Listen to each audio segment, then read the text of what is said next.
नमस्कार सभी को, वेलकम बैक। स्वागत है आपका आज की क्लास में।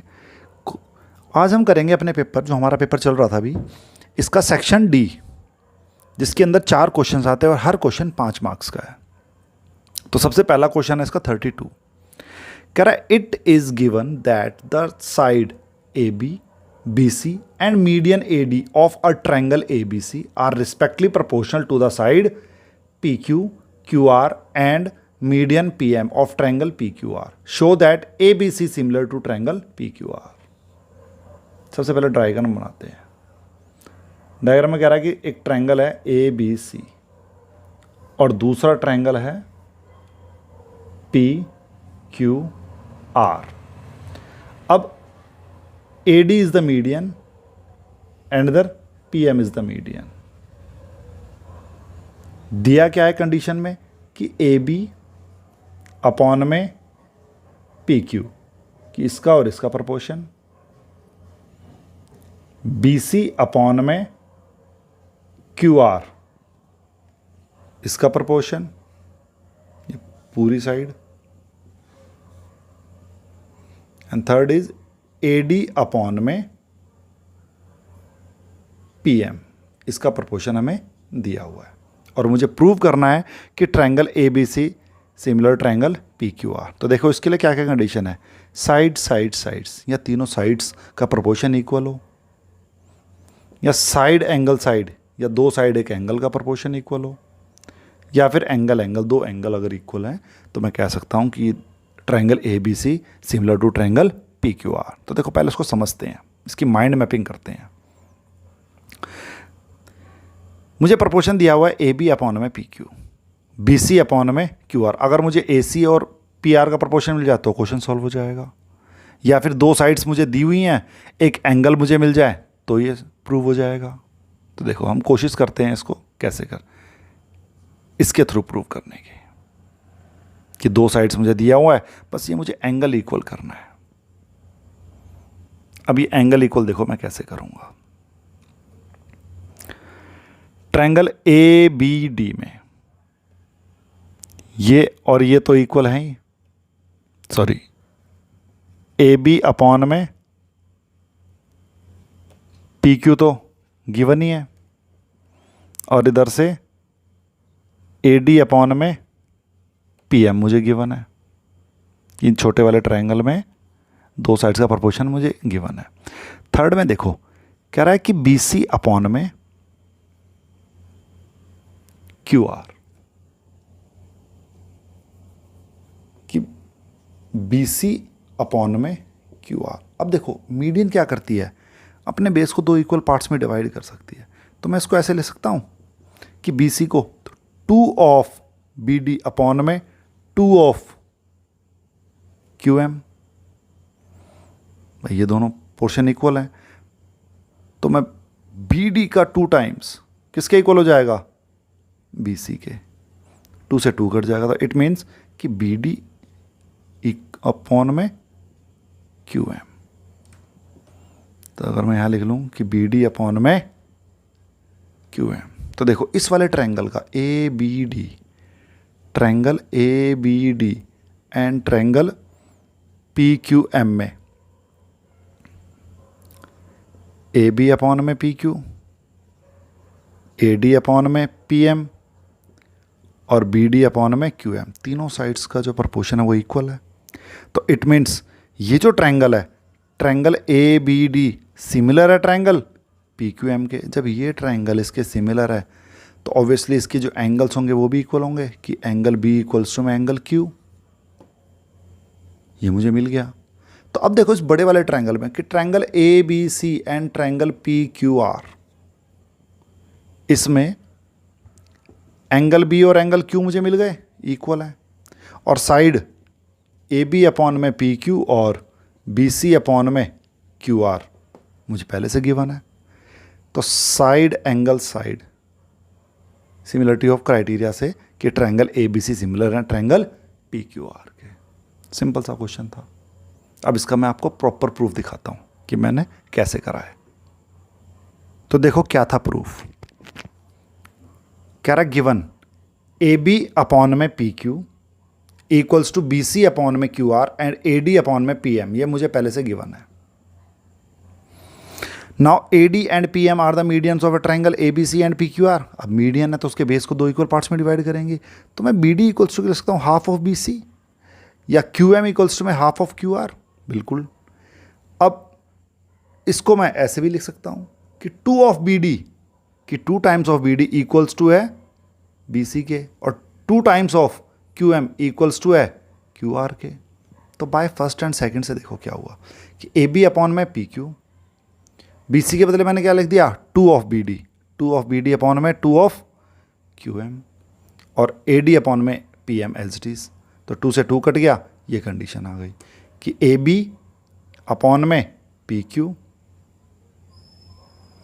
बी डी अपॉन में Q M, and third A D upon में पी एम। अब तीनों साइड्स का रेशियो इक्वल है, तो ये triangle A B D P Q M क्या हो जाएंगे, सिमिलर हो जाएंगे। कौन सी कंडीशन से, एस एस एस से।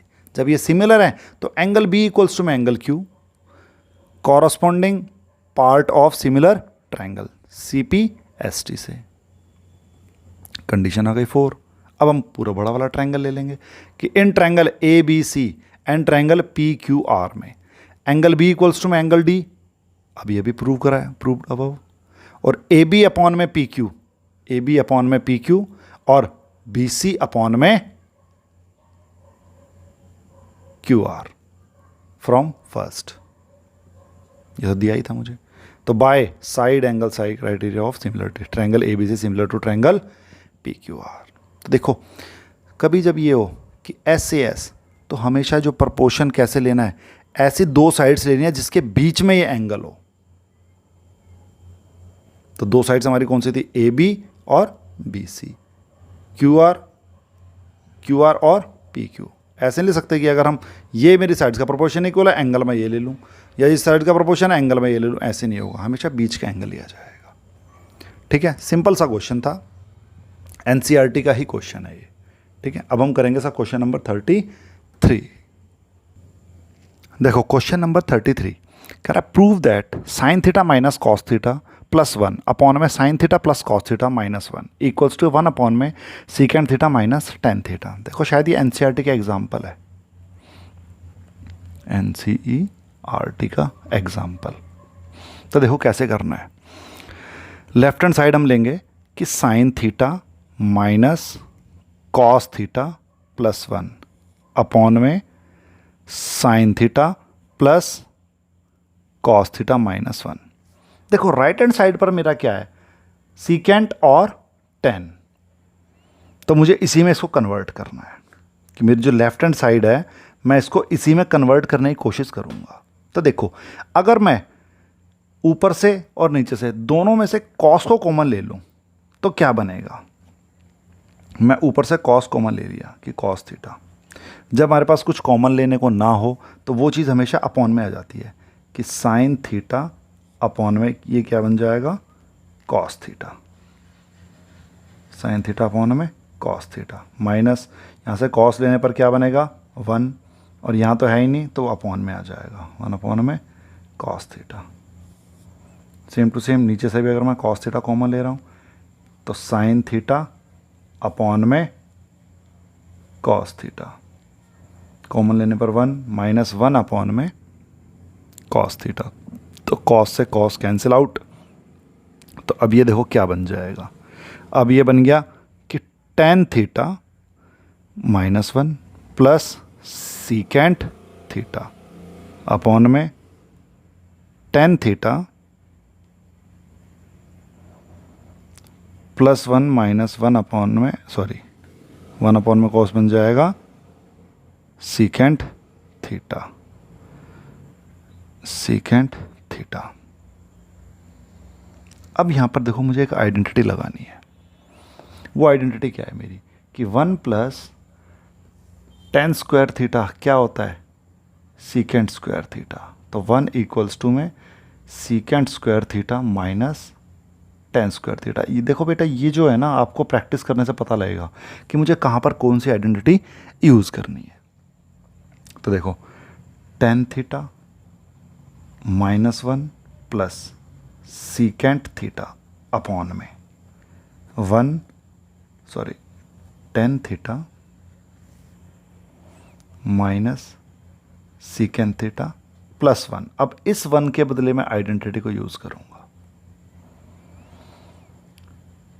Ten theta -1 plus secant theta upon में tan theta minus secant theta plus 1 के बदले क्या आ जाएगा कि secant square theta minus tan square theta. अब यहां पर फिर एक आइडेंटिटी लग गई, वो क्या है कि A square minus B square की एक बार प्लस में और एक बार माइनस में। Tan theta -1 plus secant theta upon में tan theta minus secant theta plus secant theta minus का टेन थीटा और सीकेंट थीटा प्लस का टेन थीटा। अब देखें यहाँ पर दो टर्म्स हैं, tan theta minus secant theta minus tan theta. अगर यहाँ पर मैं माइनस कॉमन ले लूँ तो ये टर्म क्या बन जाएगी, टेन पॉजिटिव और सीकेंट माइनस। तो कैसे बना देखो कि tan theta -1 plus secant theta upon में कॉमन क्या ले रहा हूँ मैं कि टेन थीटा यहाँ पर कॉमन लो आप secant theta minus tan theta, क्योंकि मुझे वही प्रूव करके दिखाना है। तो देखो पर यहाँ पर तो उल्टा था, तो इसीलिए ये बन जाएगा आपका -1 प्लस ये क्या बनेगा आपका secant theta plus ten theta. अब ये देखो आप ऊपर ten theta -1 plus secant theta, ten theta -1 plus secant theta, क्या इससे कैंसिल आउट हो जाएगा, यस। तो मेरा बचेगा क्या, सिर्फ 1 अपॉन में secant theta minus tan theta, जो कि है मेरा RHS। सिंपल क्वेश्चन है, बस इसमें आपको प्रैक्टिस चाहिए कि कहाँ पर आकर कौन सी आइडेंटिटी मुझे यूज़ करनी है, और आप प्रैक्टिस करोगे आपको भी आ जाएगा। अब इसका करेंगे हम क्वेश्चन नंबर 33 का ही और पार्ट। 33 का और पार्ट कह रहा है कि टेन क्यूब थीटा अपॉन में 1 plus tan square theta plus cot cube theta upon में 1 plus cot square theta equals to है सीकेंट थीटा इंटू में cosec theta minus 2 sine theta cos theta. तो चलो LHS पार्ट को हम लिखते हैं। सबसे पहले LHS कह रहा है कि टेन क्यूब थीटा अपॉन में 1 plus tan square theta plus cot cube theta upon में 1 प्लस कॉट स्क्वायर थीटा। तो देखो यहाँ पर मेरे पास आइडेंटिटी है दोनों, कौन सी कि 1 plus tan square theta, 1 plus tan square theta क्या होता है secant square theta, 1 plus cot square theta क्या होता है कॉसेक स्क्वायर थीटा। तो यहाँ पर मैं डायरेक्ट आइडेंटिटी अप्लाई कर देता हूँ। अब ये क्या बन जाएगा कि टेन क्यूब थीटा अपॉन में सीकेंट स्क्वायर थीटा प्लस ऐसे ही कॉट क्यूब थीटा अपॉन में कॉसेक स्क्वायर थीटा। अब इनको मैं साइन और कॉस में कन्वर्ट करता हूँ, तो ये बन जाएगा मेरा कि साइन क्यूब थीटा अपॉन में कॉस क्यूब थीटा अपॉन में 1 अपॉन में cos square theta plus cos cube theta upon में साइन क्यूब थीटा अपॉन में 1 अपॉन में साइन स्क्वायर थीटा। तो देखो क्या कट जाएगा, नीचे क्या है cos cube theta cos square theta, अगर मैं इसको इससे काट देता हूँ तो एक बचेगा मेरे पास, सिर्फ एक कॉस बचेगा यहाँ पर। ऐसे ही अगर मैं इसको इससे काट दूंगा तो सिर्फ एक साइन बचेगा। तो मेरा रिजल्ट क्या बच जाता है कि साइन क्यूब थीटा अपॉन में cos theta plus cos cube theta upon में साइन थीटा। अगर मैं इसका एलसीएम लूँ तो यहाँ आ जाएगा साइन थीटा कॉस थीटा। अब देखो कुछ बचता नहीं है, सिर्फ एलसीएम ही बचता है लेना, तो हमने ले लिया। अब फिर वही टेक्निक, इसको एलसीएम के इक्वल करो। किसी चीज़ की कमी है एलसीएम में, यहाँ पर साइन और कॉस है, तो यहाँ पर किसी की कमी है साइन की, तो सेम नंबर से ऊपर मल्टीप्लाई हो जाएगा, तो ऊपर पहुँच जाएगा साइन की पावर 4 थीटा। ऐसे ही हो जाएगा कॉस की पावर 4 थीटा। अब देखो यहाँ पर आप अगर अटक जाओगे तो यहाँ पर क्या करना है। अगर मेरे पास ए स्क्वायर है और बी स्क्वायर है, अगर मैं इसका भी होल स्क्वायर कर दूं तो ये क्या बन जाएगा, स्क्वायर का square 4, 4 plus 2 A square B square, यही बनेगा। तो बस एज्यूम कर लो कि ए स्क्वायर मेरा क्या है, sine square theta, B square क्या है मेरा, कॉस स्क्वायर थीटा। ठीक है ना, तो क्या बन गया। अभी देखो मुझे ये वैल्यू निकालनी है, तो क्या बन गई देखो, sine square theta plus cos square theta का whole square, sine square theta plus cos square theta का होल स्क्वायर, माइनस, अब वो इधर आ जाएगा 2 ए स्क्वायर, मतलब sine square theta cos square theta upon में साइन थीटा कॉस थीटा। अब ये फिर मुझे आइडेंटिटी मिल गई। कौन सी आइडेंटिटी है कि sign square theta plus cos square theta क्या होता है, 1। तो मैं इसके बदले लिख देता हूँ 1, और 1 का स्क्वायर करने पर 1 minus 2 sign square theta cos square theta upon में साइन थीटा कॉस थीटा। ठीक है, तो देखो 1 अपॉन में sine theta cos theta minus 2 sign square theta cos square theta upon में है साइन थीटा कॉस थीटा। तो 1 अपॉन में साइन और 1 अपॉन में कॉस क्या बन जाएगा, सीकेंड थीटा और कॉसेक थीटा, माइनस यहाँ पर ये एक एक कट जाएंगे, तो क्या बचा 2 साइन थीटा कॉस थीटा, जो कि मेरे किसके इक्वल है, RHS के। तो हैंस प्रूफ। तो ये क्वेश्चन बड़े मज़ेदार होते हैं, बस ये है कि इनको टाइम दो, इनकी प्रैक्टिस करो। ठीक है, इसका एक बी पार्ट भी है, वो मैं भी करके बताता हूँ आपको। तो देखो इसका बी पार्ट कह रहा है कि 7 sine square theta plus 4 cos square theta equals to में 4, तो show that tan theta equals to 1 upon में √3। तो देखो कैसे करेंगे हम इसको। मेरे पास दिया हुआ है 7 sine square theta plus 3 cos square theta equals to में 4। तो देखो मैं इसको चेंज कर सकता हूँ कि इसको मैं लिख लूँ कि 4 sine square theta plus 3 sine square theta plus 3 cos square theta equals to में 4। तो 4 साइन स्क्वायर थीटा, यहाँ से मैं 3 कॉमन ले लेता हूँ, तो बचा क्या, sine square theta plus cos square theta equals to में 4। तो 4 sine square theta plus cos square, identity बन गई, क्या होता है 1, तो 3 इंटू में 1 इक्वल्स टू में 4।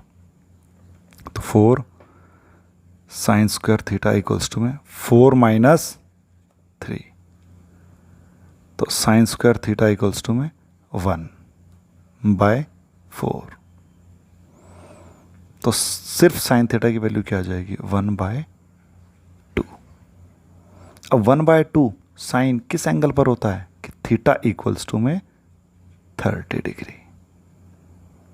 ठीक है, शो मुझे क्या करना था कि शो दैट कि टेन थीटा क्या है, 1 अपॉन में √3। पुट करके देख लो भाई कि tan theta put theta equals to में 30, तो जो टेन थीटा की वैल्यू आ गई 30 डिग्री पर क्या है, 1 अपॉन में √3। हैंस प्रूफ, आ गया आंसर। ये तो बहुत ही सिंपल क्वेश्चन था। अब करेंगे हम इसका question number 34। Question number 34 AP से है।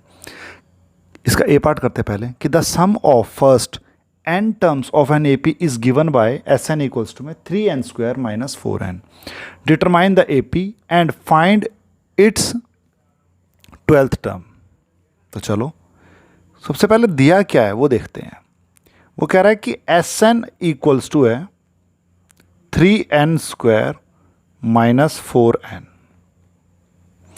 जब भी ऐसा क्वेश्चन दिखे सबसे पहले n को 1 पुट करना है. पुट n इक्वल्स टू में 1. तो S1 क्या आ जाएगा 3 1 का स्क्वायर माइनस 4 इंटू में 1. 3 माइनस 4 सॉल्व करने पर आ गया -1. S1 देखो Sn का मतलब होता है सम ऑफ n टर्म्स. अगर मैं S1 बोल रहा हूं तो सम ऑफ 1 टर्म. अगर कोई ए पी लिखी है 2 4 6 8, मैं बोलूं कि इसकी 4 टर्म्स का सम कितना है तो इनको ऐड कर दें, कितना आ गया 20. अगर मैं कहूं इनकी 3 टर्म्स का सम कितना हो जाएगा, वो आ गया 12. मैं बोलूं 1 टर्म का सम कितना है तो जो मेरी फर्स्ट टर्म है वही मेरा S1 होगा. तो मैं इसको लिख सकता हूं कि A1, तो मेरा A1 equals to S1 equals to हो गया -1. सेम ऐसे ही पुट n इक्वल्स टू में 2, तो S2 3 इंटू में 2 का स्क्वायर माइनस 4 इंटू में 2, 3 इंटू में 4 माइनस का 8, 12 माइनस 8 कितना आ गया 4. S2 मेरा आ गया 4. S2 का मतलब क्या हो गया A1 प्लस A2 कि सम ऑफ 2 टर्म्स कितना है 4. A1 की वैल्यू मुझे पता है क्या है -1. इसको इक्वेशन नंबर 1 दे दो. तो यहाँ से बोल सकते हैं कि बाय फर्स्ट, तो A1 है मेरा -1 प्लस A2 इक्वल्स टू में 4. तो जो A2 की वैल्यू है वो आ जाएगी 4 प्लस 1 इक्वल्स टू में 5. ठीक है. तो मेरा AP क्या होगी, फर्स्ट टर्म -1, सेकेंड टर्म 5. ठीक है. अब AP बनाने के लिए D भी पता होना चाहिए. अब D कैसे निकलता है, देखो D होता है कॉमन डिफरेंस. वो निकालो A2 माइनस A1. तो मेरा A2 कितना है 5, माइनस में माइनस का 1, तो 5 प्लस 1 कितना आ गया 6. तो डिफरेंस कितना आ गया 6. तो देखो कैसे निकालते हैं AP. हर प्रीवियस टर्म में D को ऐड करते रहो, नेक्स्ट टर्म मिल जाएगी. कि जैसे -1 था, प्लस 6 करेंगे कितना आ गया 5. अब 5 प्लस 6 करेंगे 11, 11 प्लस 6 करेंगे 17, 17 प्लस 6 करेंगे तो 23. तो ये मेरी AP बन गई जो उसने हमसे मांगी थी. तो कितना आ गया 11, 17 सो ऑन. वो कह रहा फाइंड इट्स 12th टर्म. तो देखो टर्म निकालने का फार्मूला है इसमें कि A प्लस में n-1 D. किस चीज़ का फार्मूला है, nth टर्म का. nth term. इस फार्मूले से आपको जो टर्म पूछ रहा है वो वाली टर्म निकाल सकते हो. तो उसने पूछा है 12th टर्म, तो n के बदले क्या पुट कर दूंगा मैं 12. तो A 12, तो A प्लस 12 माइनस 1 11D. तो मेरा A कितना है -1 प्लस 11 इंटू में D है मेरा 6. तो मेरी A12 टर्म क्या होगी -1 प्लस 66, जो कि है 65. ये मेरा आंसर आ गया.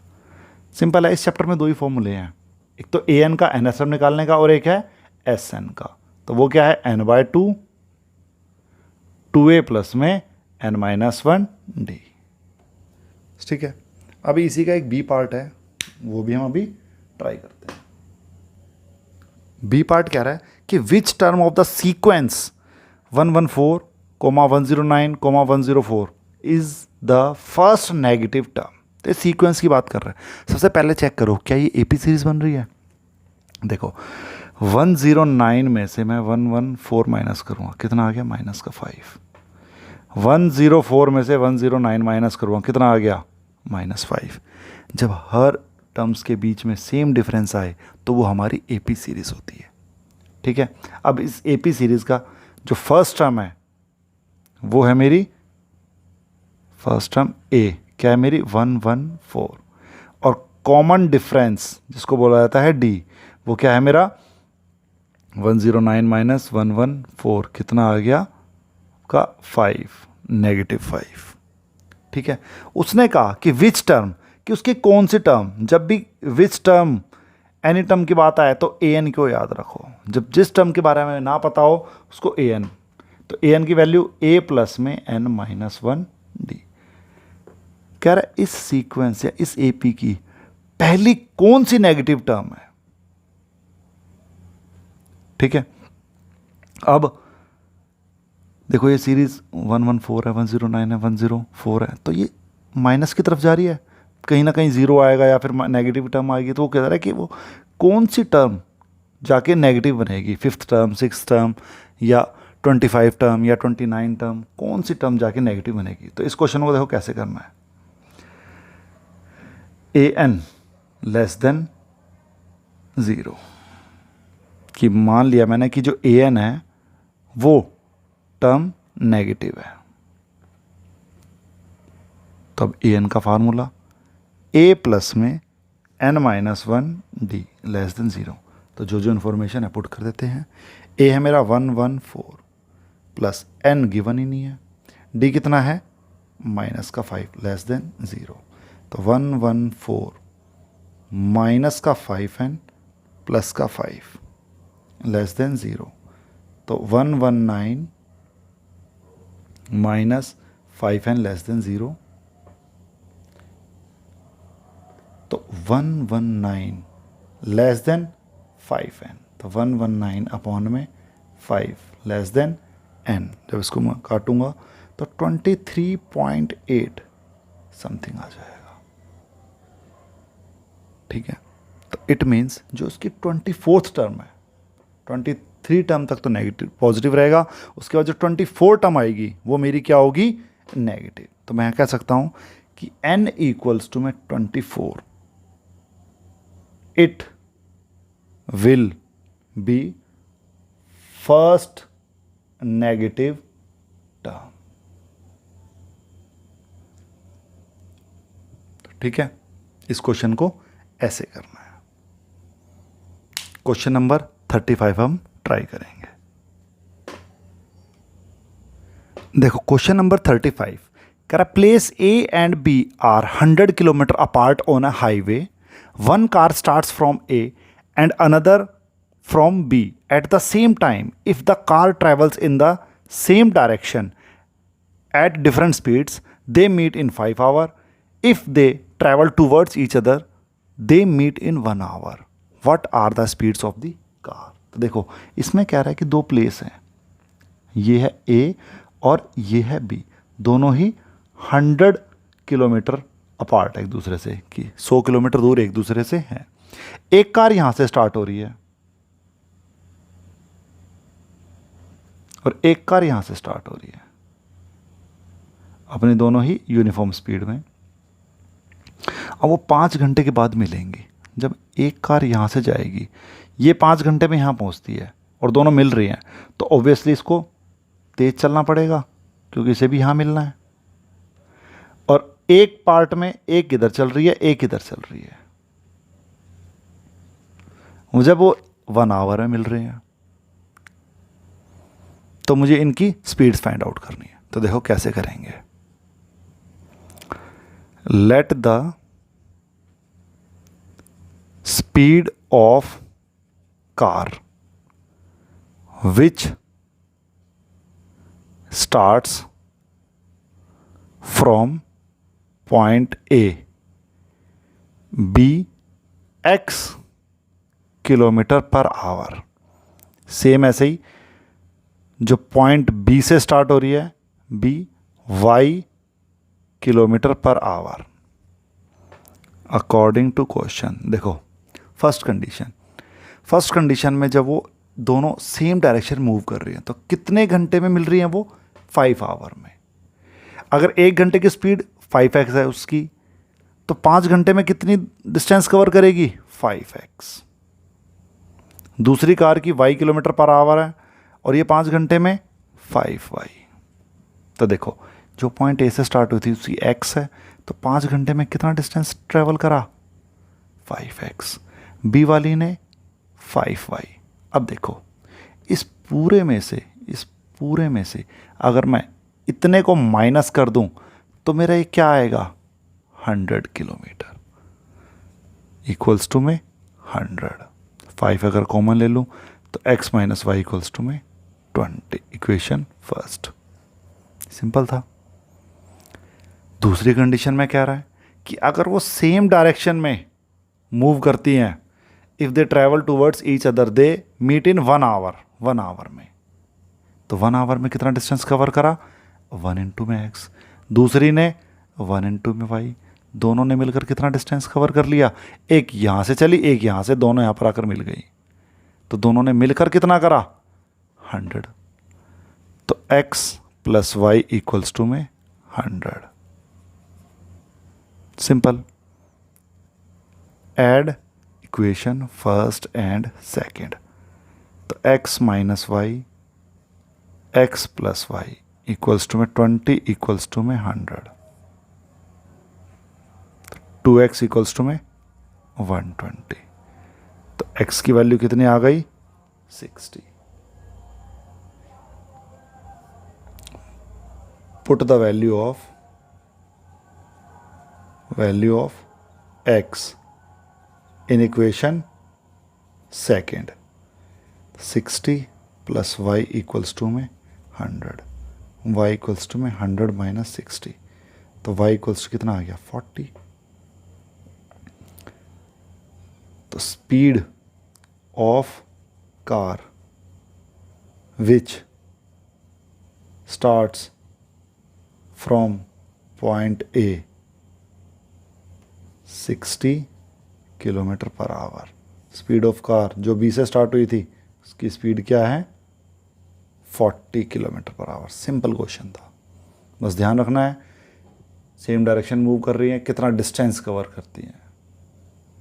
तो बड़े वाले में से छोटा माइनस करोगे तो 100 आ जाएगा, सेम साइड पर ऐड करने पर 100 आ जाएगा।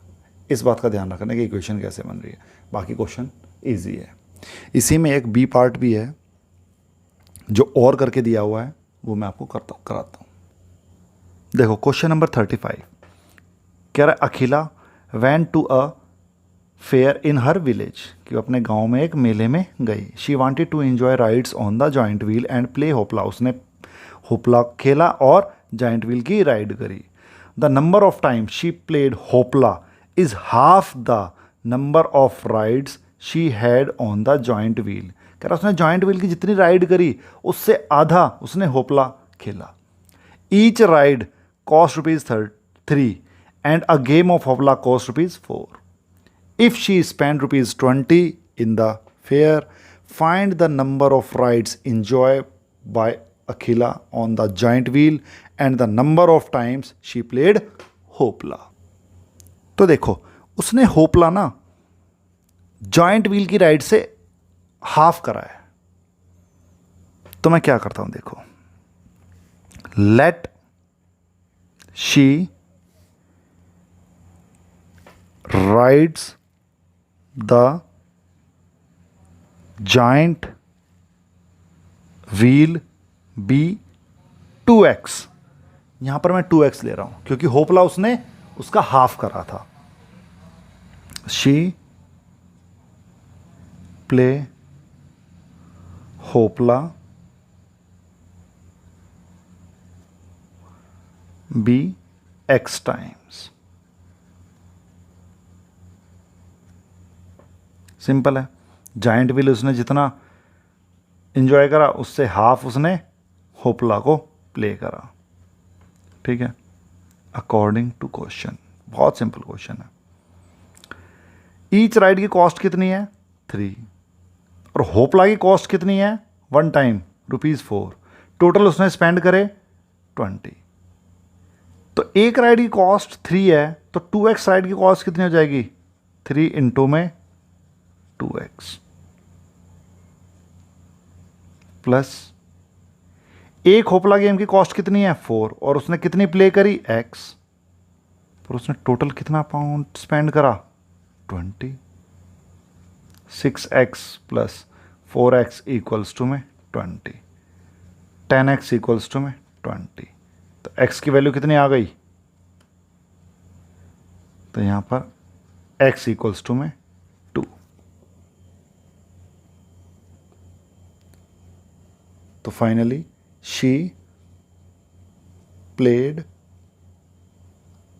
होपला कितना 2 times.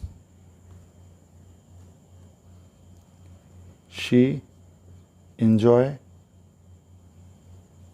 ride of the giant wheel कितना था 2 इंटू में 2 कितना आ गया 4।